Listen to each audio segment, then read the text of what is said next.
Hello and welcome to another edition of The Daily. I'm Samantha Yarock here with Greg Lalas, and yesterday we found out who the 23 players were going to be on Jurgen Klinsmann's roster for the upcoming friendly in Bosnia tomorrow. And thanks to the king of social media, Greg, Eddie Johnson, we feel like we are there with them in Bosnia. Well, EJ has a habit now, I think, of taking us everywhere that he's going to go. And you're right, we sit there, we watch it, and now we're in Sarajevo with him.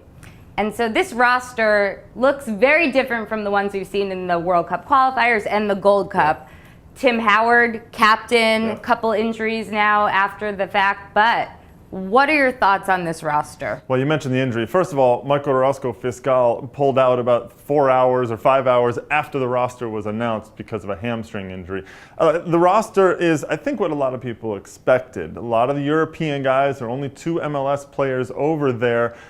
Eddie Johnson, we mentioned already, and Brad Evans, both from the Seattle Sounders. Several of the Mexican-based players are there as well. However, I think there were a couple of surprises. Tim Ream is back in. Now, Tim Ream, of course, with Bolton Wanderers in the 2nd division in England, hasn't necessarily been playing consistently. They only just started their season. He started the first game and then didn't play the second game. So I think that was a surprise. Obviously, the big names that everyone wants to see, Aron Johansson from AZ Alkmaar and John Anthony Brooks from Hertha Berlin, the 2 guys that they brought in who have, quote-unquote, pledged their allegiance to the U.S. national team. We'll see what they can actually do. Josie Altidore, a big name up top. He's going to be expected to score the goals. But I think that, Eddie Johnson has a lot to prove in this one. This is a great opportunity for Eddie Johnson to put his stamp on this team a little bit more and say to Jurgen Klinsmann, I deserve to be here all the time.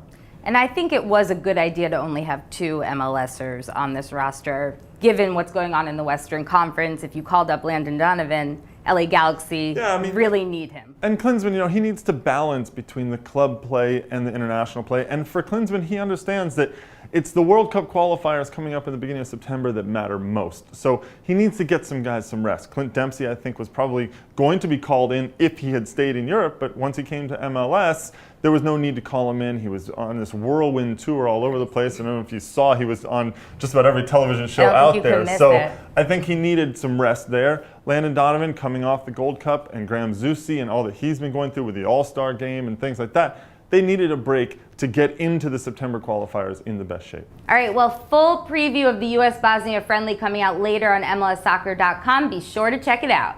All right, well, Greg, we already touched on Landon Donovan and his impact he's had on the Galaxy and the U.S. men's national team. He is now 5 goals away from breaking the regular season goal-scoring record.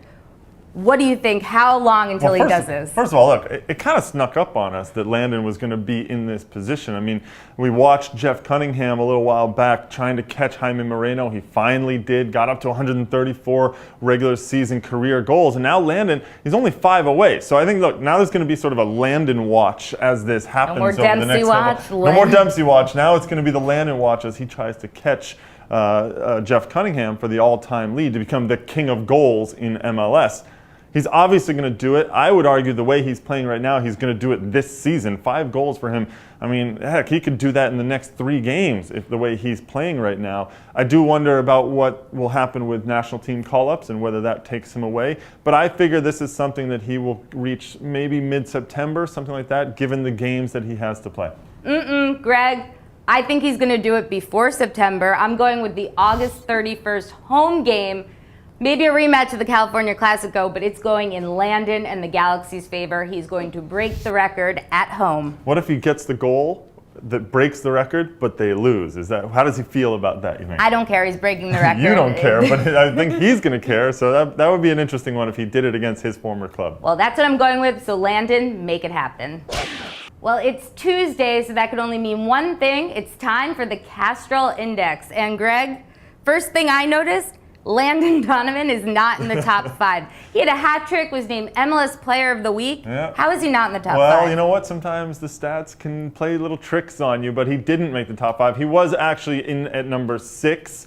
But it was Connor Casey from the Philadelphia Union that came in at number 1, followed by David Osted from the Vancouver Whitecaps and what he did as a goalkeeper. Really well done from his perspective. Blas Perez, those 2 goals for Dallas, followed by Nick Raimondo and Zach McMath, a couple more goalkeepers So in the three top goalkeepers. 5. 3 goalkeepers in the top 5. You know, a lot of this has to do with sort of where the goals are coming from, and that's sometimes why forwards don't necessarily always get up high.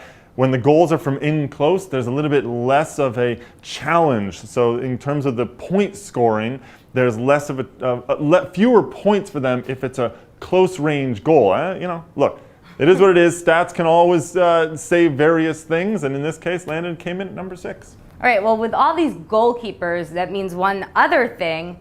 Great saves this week, so Yeah. be sure to vote for Save of the Week. You can log on to MLSsoccer.com to do that later today. Also, AT&T Goal of the Week is up. Be sure to vote for that. What was your goal of the week? I asked Simon Borg this yesterday. What was your favorite goal? My goal of the week, I feel like this has all been a Landon segment, but I really loved his first goal where he ended up in the net. I mean, it was the 150th career goal in MLS. Yeah, including playoffs and everything. Including everything. He's going all the way into the net. What better way to it's like celebrate? a Landon love fest in here. For me, it was the Federico Higuain chip. Really something magical. You and Simon. Oh yeah, definitely. All right, well, that's all we have for the Daily today. We'll be back tomorrow with more.